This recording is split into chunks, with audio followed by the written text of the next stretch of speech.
זה הנושא הזה שלא להזדקן. וחלק מהאפשרות שבן אדם לא להזדקן זה שהוא מוקף בחבר'ה צעירים.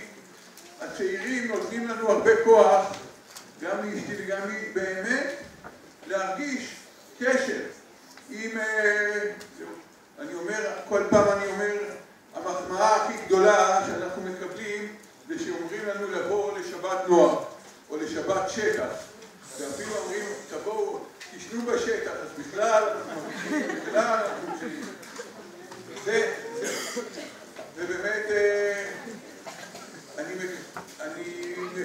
אומר, אני ממש מרוגש מהאירוע הזה, ואני מוכרח לומר, אני אומר, זה אסוציאטיבי הכל, אני נזכר באירוע שהיה לנו לפני כמה חודשים, אירוע מסוג אחר לגמרי, כאשר נודע לנו שנפלרון נרצח וכל בני הנוער התאספו ביחד כאיש אחד בלב אחד, וגם אז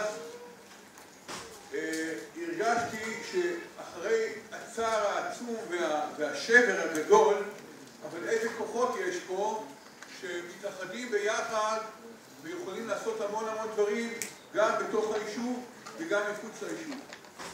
וככה אני גם עכשיו מרגיש, ובאמת כל מה שנשאר זה לברך אתכם ואת עצמי ואת אשתי ואת כולנו, שבאמת נזכה להיות הרבה ביחד, ושכל אחד באמת יצליח להפיק מעצמו את המקסימום.